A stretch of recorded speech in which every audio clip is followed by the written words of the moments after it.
Okay, composition 2. Welcome to week 7. I hope you enjoyed your third holiday in 4 weeks, Hangul Day. And from now on, there will be no interruptions. And no holidays until Christmas. So our semester will be over before there's another holiday. But today, again, we're in Unit 3. We're going to talk about celebration and festivals. So, I don't know exactly what most people do for Hangul Day. Obviously, it's supposed to be a celebration of the uniqueness of Korean language. And I have to say, reading Korean is the strong point. I've talked about this in some of my other lectures, in particular the conversation class. If some of you are in that class, I mentioned every language has its unique characteristics, and some of the things are advantages or disadvantages, or just differences. Hangul in particular has a very logical physical shape to its characters. So it's quite easy to learn how to put the characters together, how to write and how to read. It really only takes a couple days to really associate sounds with the letters, the characters, which is awesome. But I found in my 15 years of living in Korea that understanding what words mean and speaking, saying the sounds that correspond to the characters, those are totally different things. So, I hope you did something to celebrate Hangul Day. Sometimes it's just, writing a message to somebody, or participating in some volunteering or something like that. I've been down to Jeonju before, and they always have things related to Korean culture, traditional culture there, and activities for kids. So anyway, this is an English class. We're not celebrating English today. We're going to just talk about celebrations in general. But I'm going to point to particular ways of celebrating, just like we did with the internationally famous festivals that we talked about in last lecture. Just to give you an update,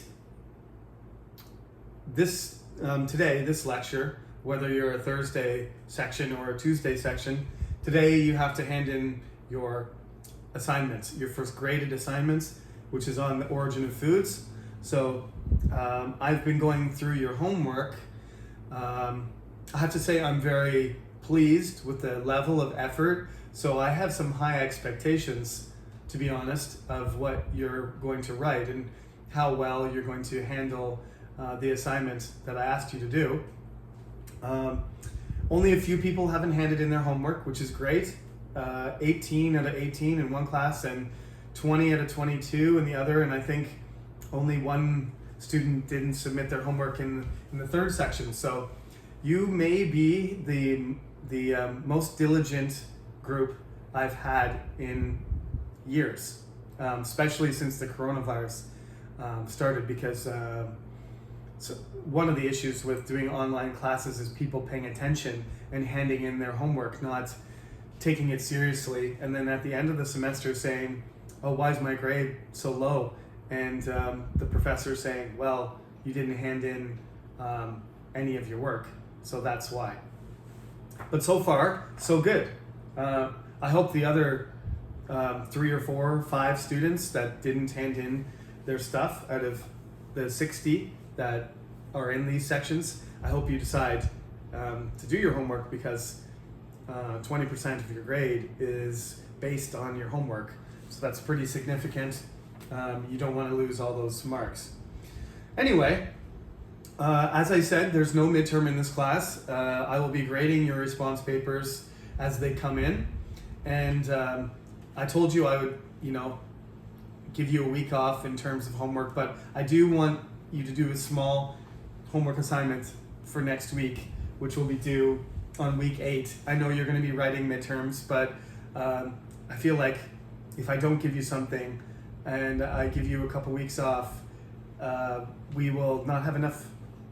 I won't have enough stuff to evaluate you with. So I'm going to ask you to do a small homework assignment. I wouldn't say it's small. It's not too many questions, but the questions are need a certain amount of critical thinking. They're called critical thinking questions, so you need to think about the questions carefully, and you need to give me really good quality answers, but the homework assignment isn't a long one, okay? So we're going to talk about marking birthdays because the title of this site passage they give us is Celebrating a 15th Birthday. As usual, there's some pre-reading involved, like what is a special birthday for a young person in your country? Why is it special? These actually are questions that you're going to end up doing something similar for homework, so we won't talk about them. But anyway, what we're talking about here is, in English, what we call a special occasion, right?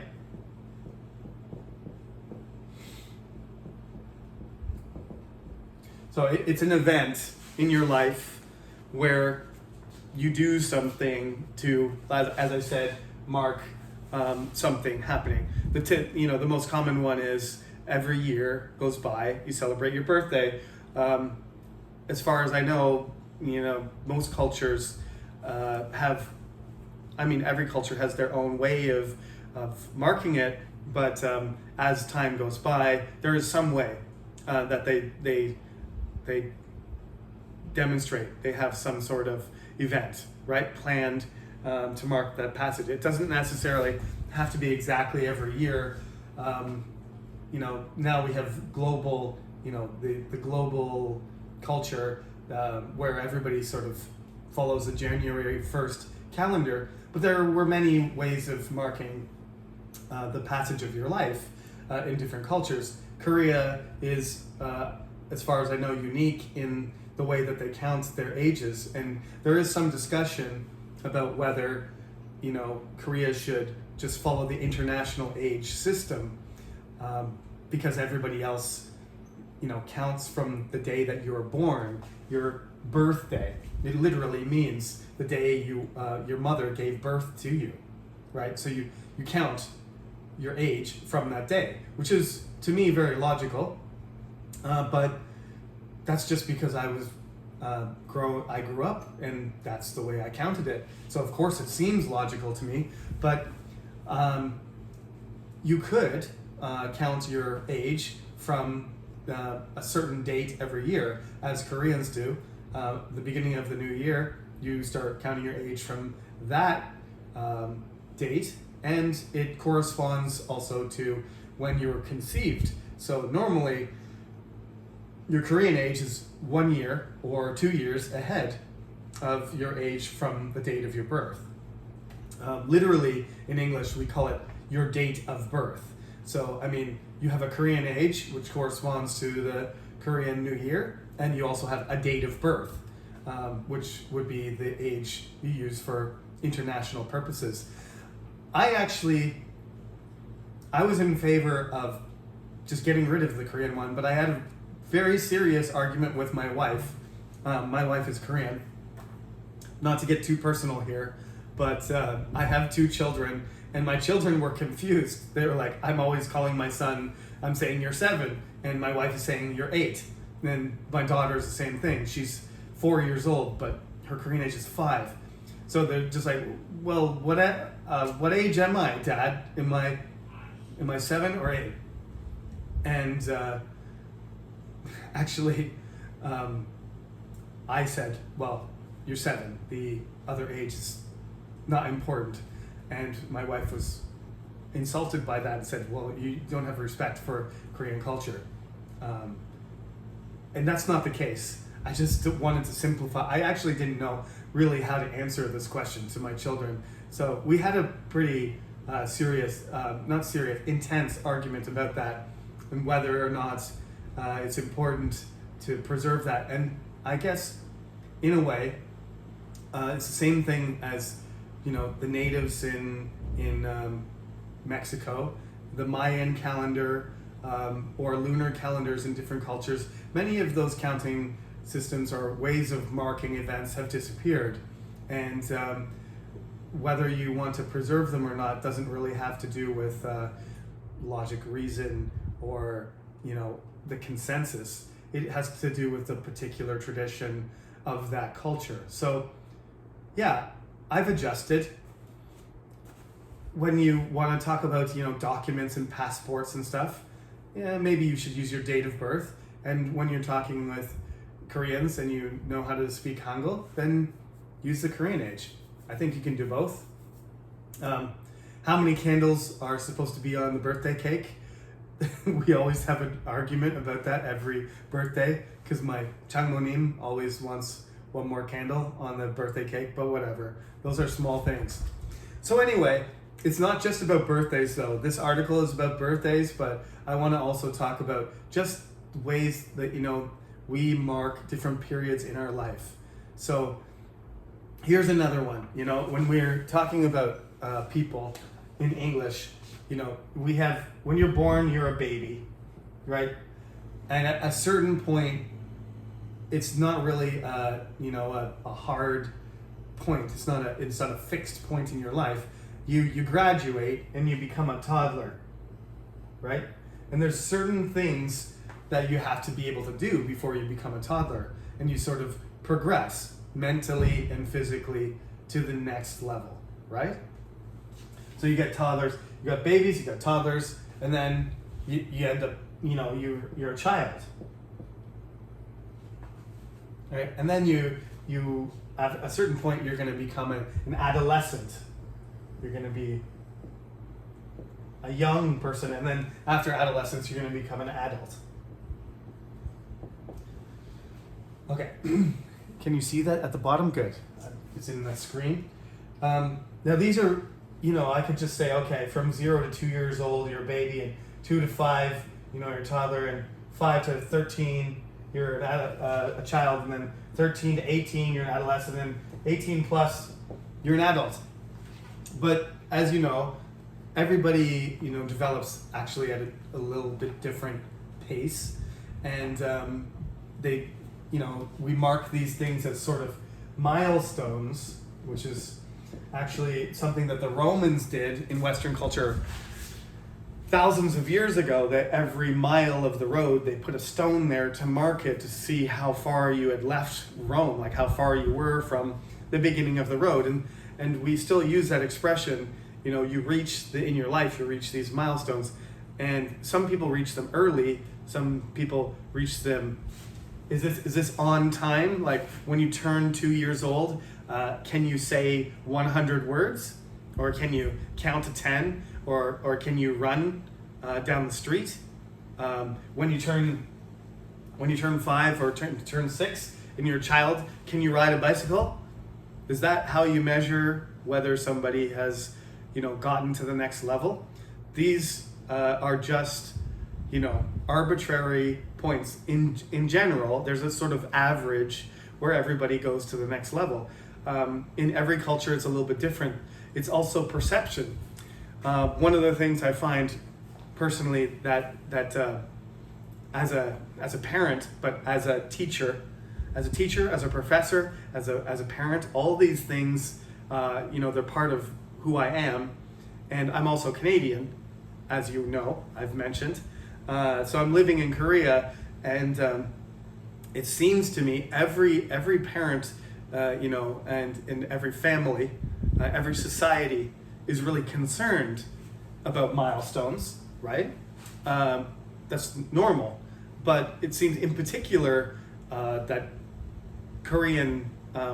in Korean culture, there's an emphasis on, reaching like academic milestones at certain times. For example, reading, right? I don't know what age you're actually supposed to read. My minor is psychology, but personally, I had trouble reading when I was young.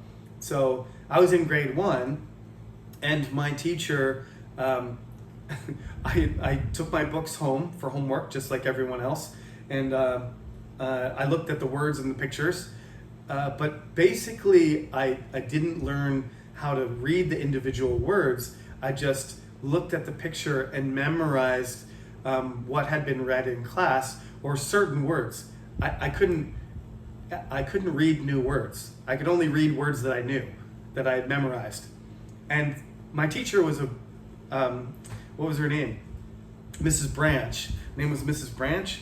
This is grade 1. So this is a long time ago, like 30 years ago. She started to recognize that there was sort of a pattern to my reading ability.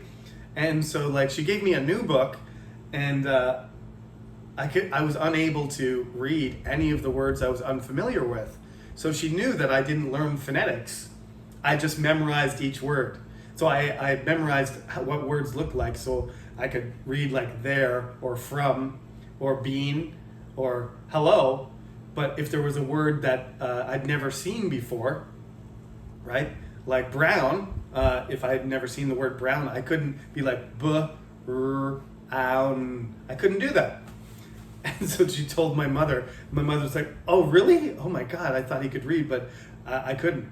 So yeah, I was like a year behind. Just didn't really listen to the teacher, I guess. I have no idea. I was only 6, Korean age 7. But I got away with it for a while, and then I learned how to read properly.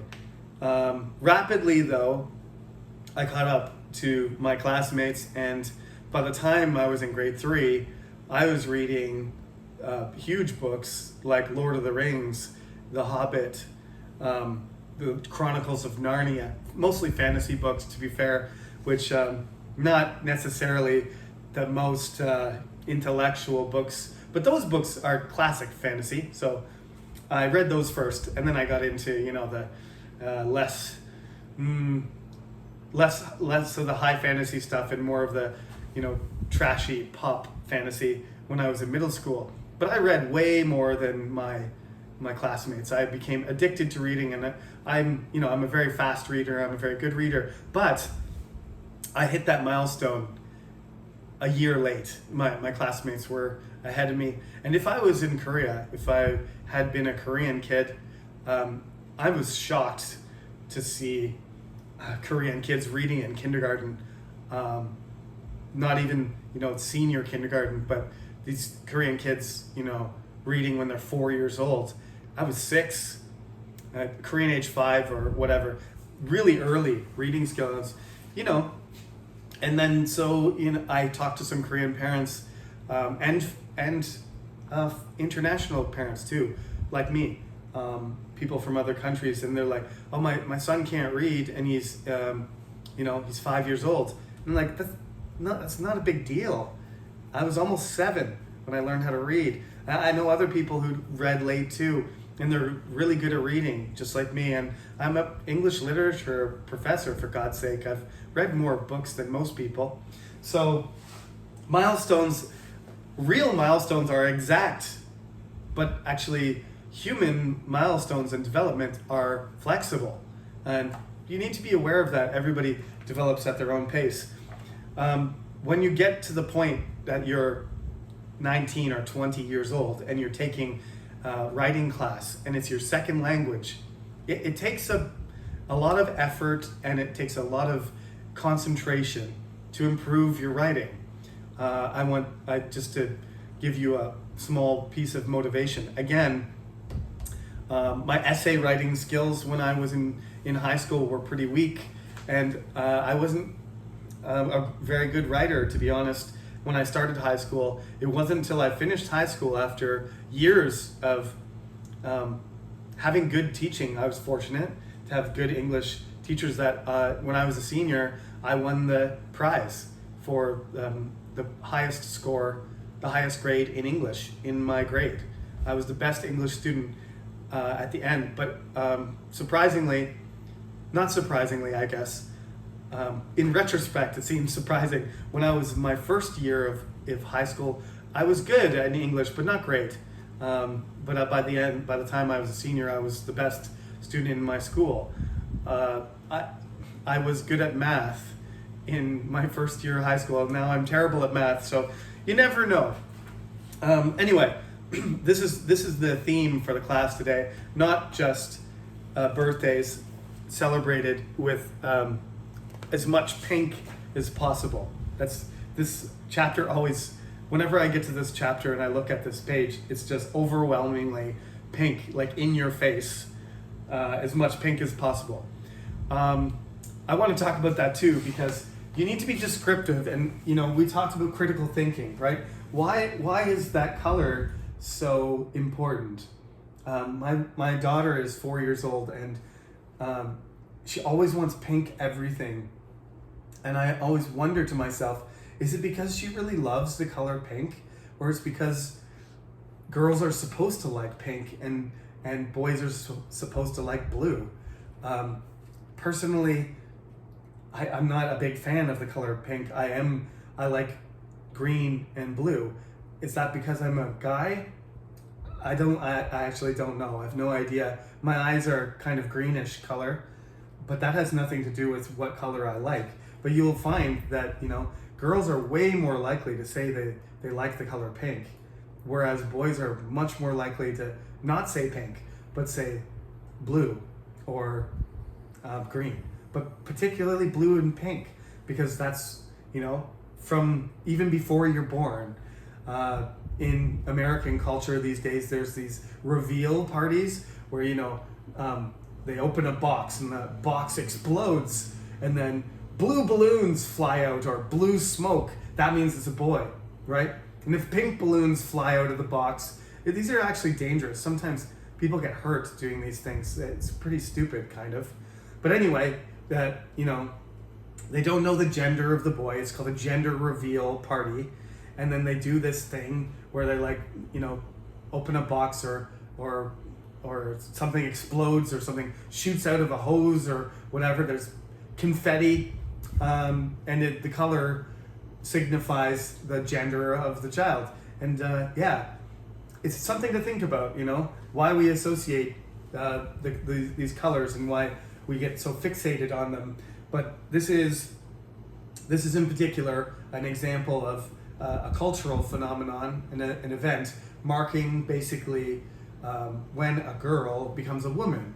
And that age has changed, right? 15 seems pretty early for a girl to become a woman, especially considering, these days in most countries, developed countries we call them. I hesitate to say that, but anyway, in many of the countries in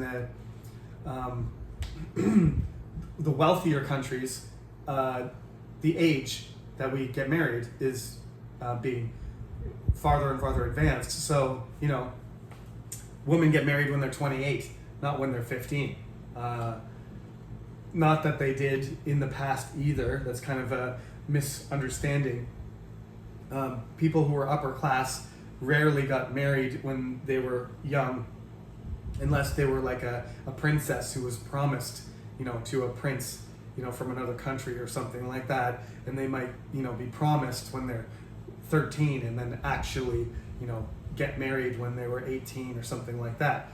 But this Romeo and Juliet stuff, where teenagers are falling in love with each other, that's not normal. It's never been normal. I don't think it's going to ever be normal for people to get married or feel like they're adults at that age. Not to say that Romeo and Juliet are not behave like kids. They do kind of in a sense, but they're clearly, young adults. They're supposed to be young adults, but that's kind of off topic. In this book, they're going to talk about a rite of passage, right? When you have to get through something. Normally there's some sort of trial associated with some kind of sort of test. In a marriage, being married to somebody is sort of rite of passage, going to the next stage of your life. But this rite of passage is like when a boy becomes a man or a girl becomes a woman. Nowadays there is a really more of just a ceremonial aspect to it that has no attachment to actual challenges or trials. but originally some of these things did. So let's take a look at this article. A quinceañera. I would say a quinceañera, but anyway, the pronunciation is given to us there. It's a special celebration held for many girls in Spanish-speaking communities of the United States and in Latin America on their 15th birthday. The celebration may be different in different countries. The word quinceañera can refer to the celebration or to the girl. This birthday is special because it celebrates that a girl is not a child anymore and has become a woman. It is a very important day for many young girls, a day they dream about for a long time. Everyone who knows the girl will celebrate it with a church ceremony and a big party. Okay, so I think now, in the 21st century, there's a lot of detachment from the original purpose of this, which was to recognize a girl's eligibility to be married, right?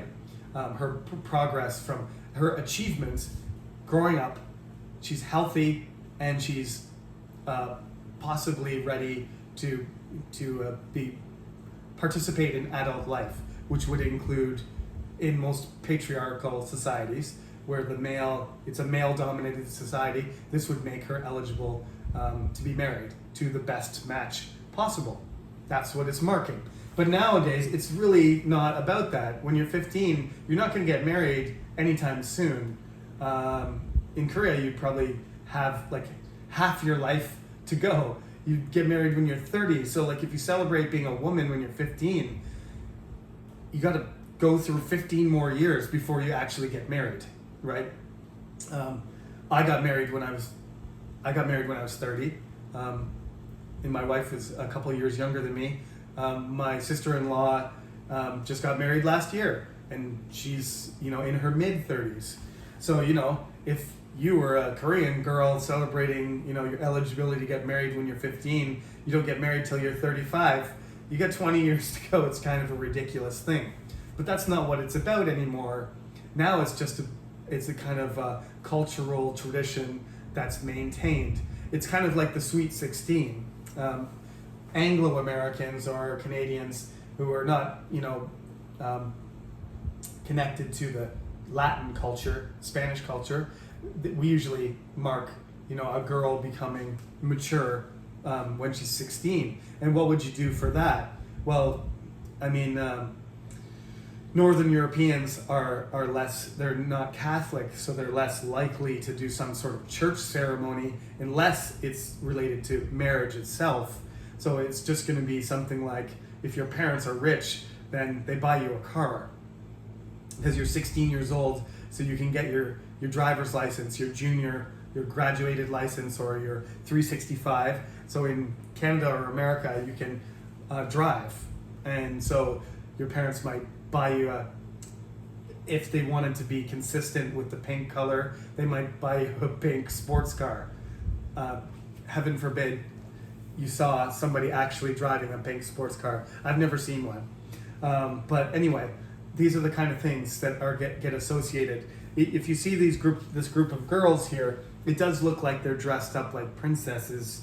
They've all got pink or purple or white, and they're wearing kind of tiaras and jewelry and stuff like that, and they're giggling because they're laughing and enjoying themselves because they're kind of princess for a day. They all get to participate. But it's like being the bride. It's your day. Everybody gets to focus on you, except you don't have to deal with the stress of, becoming a wife. Like at the beginning of the ceremony, you're a single woman, and at the end of the ceremony, you're a married woman, and you've committed yourself to this legal, contract with a man, and then you wonder to yourself, was this the right decision? Am I ready for this? You don't have to deal with that. Instead, it's just kind of a pure celebration. So, I think this has its disadvantages and its problems. We're supposed to think about these issues critically, right? But there's the one thing about it is it can be, since it's not a rite of passage, it is about just having a good time. If you get spoiled, and you're not a nice person because you get too much money and too much attention, and you're selfish, and you're not even happy, even though you got the pink sports car and everybody's taking pictures of you, you're still not satisfied. I mean, you're a very selfish, spoiled person if that's the case, and that's not a good thing. But if it's a fantastic day with your friends, and you get to celebrate without worrying about tomorrow or your homework or anything like that, I think that's a good thing. But what I'm talking about here when I'm criticizing how much you're focused on the clothing, the color, the gifts, the attention, that kind of thing. If you're a person who's really, really obsessed with that, or over focused on that, or concentrating on that, that can make it less of a celebration and more of a selfish consumption for your own benefit, which nobody likes going to a party where the boy or the girl or the man or the woman is doesn't care about anybody else except for themselves. That's not a really fun party to be at usually. So you can get this aspect. You can use these descriptive words, and as you study in English, this is what English literature, English language, English culture classes are supposed to do for you. It doesn't matter if you're in science or you're in humanities, you're in philosophy, or you're in biology. You're studying this class in order to improve your ability to express things, ideas, in using words. So description is very important. I've noticed that some of you are doing very well with this. A dictionary is important, but you have to be able to use the word. Sometimes in composition class, there's too much translation from whatever language it is, your first language, and you're just kind of translating what you say from Chinese or Korean or Vietnamese into English. But I can tell when people have the facility, they have the comfort with English words, that they can make sentences and put words like this into their sentences. And this is what we want to do by the end of the semester. You want to be able to talk about things at a high level and use advanced vocabulary. So, what is the problem with this 15th, birthday celebration? It's not a problem. It's maybe an aspect of it that might not be positive. Okay, I shouldn't say it's a problem. But you can be superficial. You can be focused on things that are just on the surface, things that are just about appearance. They're not about your real qualities. You should be thankful. In other words, you're 15 years old, you're healthy, everybody likes you, you're having a party. You should be thankful. You should appreciate that. But if all you care about is the cars, the gifts, the money, the clothing, the attention, the pictures, you don't care about the memories, you don't care about the relationships, you don't care about your health and appreciate everybody's love for you. If you don't, you're superficial. If you focus on the things, the stuff, you're materialistic. Okay? And as I said, this is not really, it doesn't have to be 15, it doesn't have to be 14 or 16. It's just a symbol. Maybe you're not really, probably you're not a woman yet. When did you become a woman? I don't know. 18, 21, 27? When you get your first job? When you get married? When you graduate? When you leave? When you move out of your parents' house? If you don't move out of your parents' house till you're 35, are you a woman yet? I don't know. I don't know any of those answers. But so it's just symbolic. It's not actually, today I'm a woman because I'm 15. That's not what happens. It's a symbol of maturity and becoming a woman, not an actual transformation. That's not what happens. Is it practical? I don't think so. Is it necessary? I don't think so. There's not really a practical element to this anymore. In the past, maybe there was, but now it's not practical. Okay? It means it doesn't need to be done for particular reasons. It doesn't help you become a better woman if you have a 15th birthday party. You don't need to have it, so it's not practical. Is it essential? I think not. Some people would say, well, if we want to keep our Latin American culture, then we should keep doing this because this is an important thing that connects us to our ancestors from hundreds of years ago, and if we keep doing it, then we maintain that connection, and if we let it go, then we don't. But this is the same sort of argument like with Chuseok. Do we have to do the ceremonies that our ancestors did in Korea or not? Is a Chaesa necessary or not? Is there an essential element or traditional element that needs to be preserved? And if everybody in Korea stops it, is Chuseok really Chuseok anymore? I guess you can make the same argument about this. If you don't celebrate the 15th birthday the way your ancestors did, the quinceañera, is it really, is that birthday important anymore? Or are you losing your Latin American heritage if you don't celebrate it? That's a question, not an answer. Okay, so what I would like you to do for homework is on page 72, the discussion questions. I might as well write this on the board. Page 72. I'll write it on the Cyber Campus too. Page 72, the discussion questions, 1 to 3, and the critical thinking questions, 1 and 2. So there's just 5 questions, but as I said to you before, these questions need more than just one sentence. These questions should be developed, so you need to write several sentences at least for each answer, especially the critical thinking questions require multiple sentences because in some cases there's more than one question, right? So for example, the critical thinking question, in your culture, at what age does a girl become an adult? At what age does a boy become an adult? Do you think people actually reach adulthood at different times? I've discussed this already.